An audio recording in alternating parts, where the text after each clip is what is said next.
Selamat siang Bapak Ibu.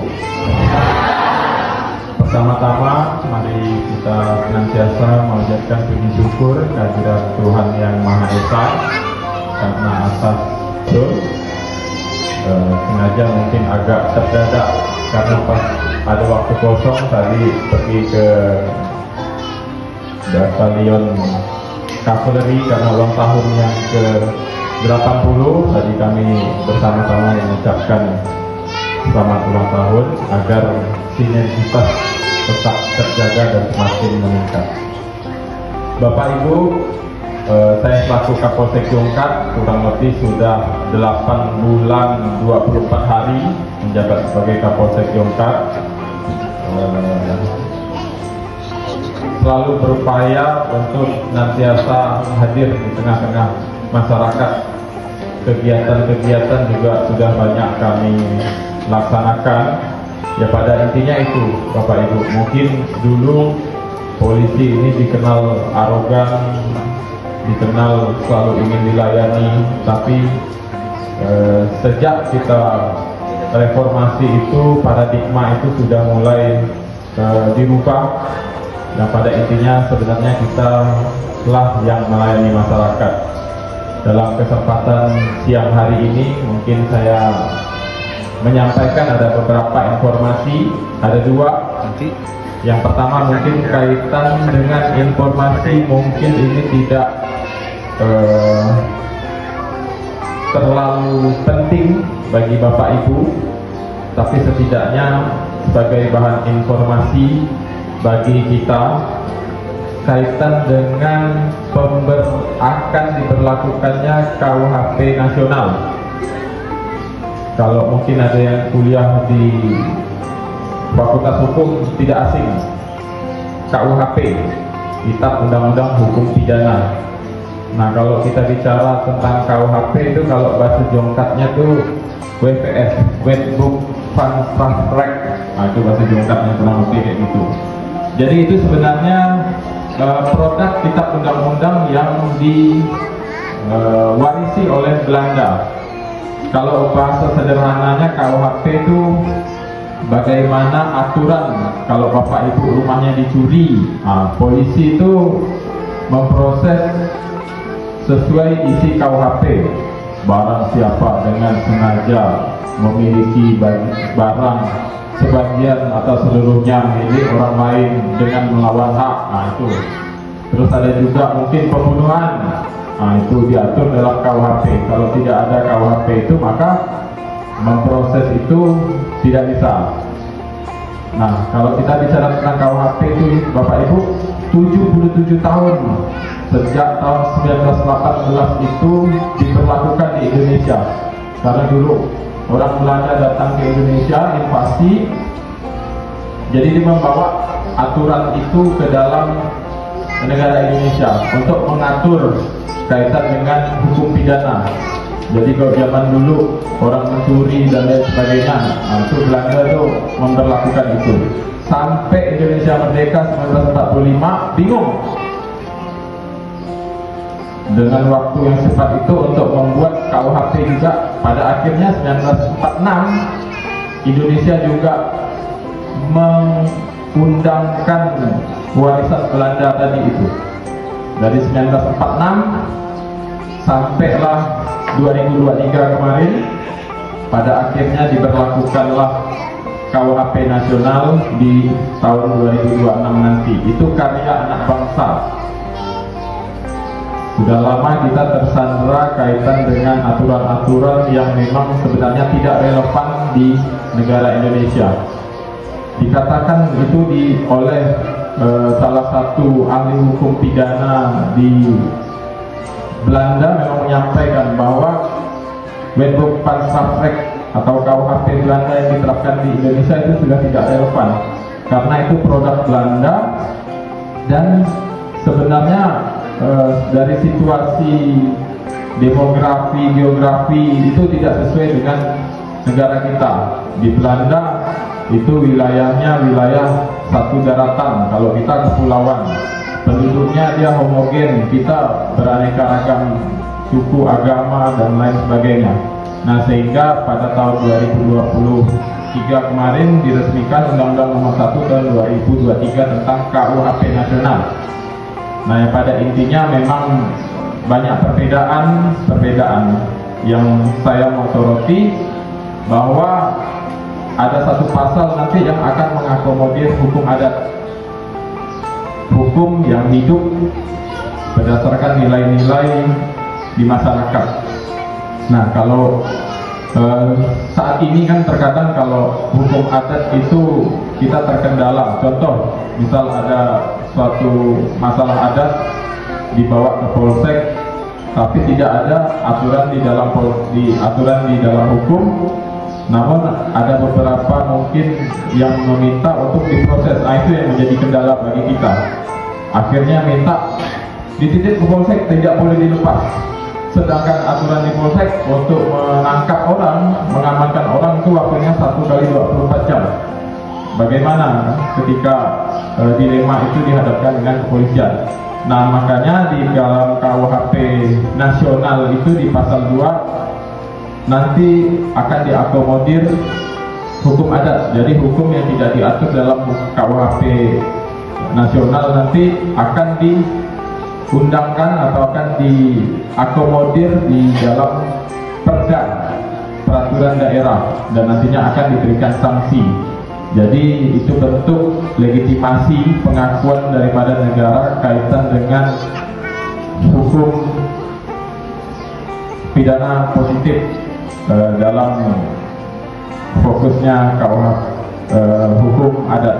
Nah, yang kedua, hal yang baru mungkin nanti akan diakomodirnya restoratif justice. Mungkin ada beberapa perkara-perkara ringan kaitan dengan mungkin penganiayaan dan lain sebagainya akan secara eksplisit dimasukkan di dalam KUHP maupun KUHP dan akan berlaku di Januari 2026. Nah, itu kaitan dengan informasi pembaharuan hukum pidana di Indonesia yang pertama. Nah, yang kedua, Bapak Ibu sekalian, saya mau menyampaikan kaitan dengan tugas kami selaku Kapolsek dan jajaran Polsek Jongkat, bahwa kalau kami menyampaikan tren terjadinya tindak pidana di wilayah Kecamatan Jongkat ini relatif aman, namun di bulan Agustus September terjadi sedikit peningkatan kasus pencurian, khususnya kasus pencurian. Nah, kemarin juga di awal Agustus itu terjadi mungkin percobaan, mungkin dugaan begal atau jambret di wilayah Sungai Nipah karena memang sepi, dan ada juga pembobolan warung maupun toko. Nah, dengan adanya analisa kasus tersebut, kami membuat cara bertindak yaitu untuk meningkatkan kegiatan patroli-patroli, Pak, di wilayah Sungai Nipah, karena awal mula kejadian di Sungai Nipah. Sampai anggota piket itu, Pak, satu malam biasanya patroli 2 kali, saya perintahkan tingkatkan sampai 4 dan 5 kali. Saya tidak mau tahu, saya bilang jangan sampai terjadi kasus yang serupa. Sampai saya minta videonya itu video pakai time scan, jadi biar nggak bisa bohong-bohong, biar ketahuan waktunya, jamnya. Jadi dari jam 8, jam 10, jam 12, jam 2 sampai jam 3. Tidak ada alasan, saya bilang pokoknya harus menurun, Pak. Ternyata fokus di Sungai Nipah muncul di Wajo Ulu, Wajo Hilir. Nah, perlu saya sampaikan, itu ada dua faktor yang dimungkinkan kalau kita analisa. Yang pertama, faktor personil kita, Pak, personil Polsek Jongkat.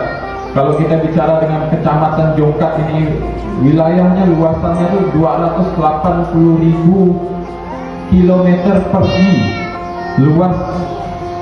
terluas nomor 2 setelah Sadaniang, dan jumlah penduduknya 51.000. Jumlahnya terbanyak kedua setelah Sungai Tinyo. Jadi luas wilayah terluas nomor 2, jumlah penduduk juga terbanyak nomor 2. Tapi anggotanya, Pak, hanya 24. Nah, itu yang menjadi kendala bagi kita. Tapi dengan upaya-upaya mitigasi yang kita lakukan untuk mencegah dan mengurangi kejadian-kejadian tersebut, tetap kita lakukan. Nah, namun ada faktor yang kedua, yaitu faktor masyarakatnya sendiri, Pak. Faktor masyarakatnya sendiri. Ya, kalau sekiranya mau pulang malam lewat jalan yang tahu sungai ini paku sepi, ya jangan jalan sendiri. Itu kan salah satu faktor juga, Pak, yang mempengaruhi. Karena kalau orang kejahatan tuh ada faktor niat dan kesempatan. Nggak ada niat, itu ada cewek jalan sendiri itu, ada bawa tas. Ada kesempatan, Pak, jadi tumbuh niat. Nah, itu yang perlu saya sampaikan. Yang kedua juga, ada toko, warung, ya udah tahu warung tuh terbuat dari papan kayu. Uang hasil jualan 8 juta, 10 juta ditinggal, Pak, di dalam toko. Akhirnya dibobol, hilang. Ada juga ke acaranya di dalam sini malam-malam, motornya parkirnya tuh sekitar 50 meter di sana. Saya waktu ngambil barang masih ada, Pak, sekitar jam 10 malam. Kali saya pulang, Pak, jam 2 udah nggak ada motor saya, Pak. Itu kan, jadi maksudnya marilah kita berupaya untuk selalu waspada, menjadi polisi bagi diri kita sendiri, bagi barang-barang kita, untuk keluarga kita. Minimal dengan adanya bantuan dari Bapak Ibu sekalian untuk selalu waspada, selalu berhati-hati, selalu mawas diri, sehingga kemungkinan terjadi kejahatan-kejahatan itu akan terminimalisir. Nah, saya berpesan kepada Bapak Ibu, khususnya yang hadir di sini, dapat menceritakan, dapat mensosialisasikan, menyampaikan minimal ke keluarga, ke tetangga, untuk berhati-hati, Bapak Ibu sekalian. Karena kasihan Bapak Ibu sekalian ketika menjadi korban kejahatan seperti itu. Kalau untuk kasus yang kita tangani, Pak, laporan maupun pengaduan itu udah kurang lebih ada 60 sampai 70 kasus yang sudah kita bawa sampai sidang di pengadilan. Itu kurang lebih udah 10 kasus, Pak. 10 kasus. Dan ada juga yang kita selesaikan, yang tadi saya sampaikan, konsep restoratif justice maupun mediasi, itu lebih dari 20 kasus, Pak. 20 kasus. Yang lainnya masih kita proses dan kita dalami. Kaitan dengan kasus pencurian, kita mapping. Ini pelakunya pemain lama atau pemain baru. Pemain lama si A, si B, si C. Kita mapping kemana nih? Yang si A masih di dalam LP kasus yang sama, yang si B, si C tidak termonitor. Nah, jadi itu yang menjadi kendala bagi kita semua. Saya ingatkan kembali kepada Bapak Ibu sekalian, mari kita jaga situasi Kamtibmas, keamanan, keterlibatan masyarakat, khususnya kasus-kasus pencurian ini, dengan membentengi menjadi polisi bagi diri kita sendiri.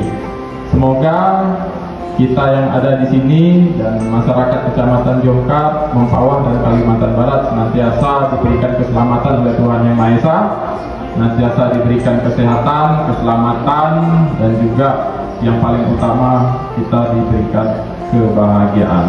Mungkin itu saja Bapak Ibu yang dapat saya sampaikan. Mohon maaf apabila ada hal atau penyampaian yang tidak berkenan atau menyinggung perasaan Bapak Ibu sekalian, mohon dimaafkan. Sekian, selamat siang dan salam sejahtera untuk kita semua.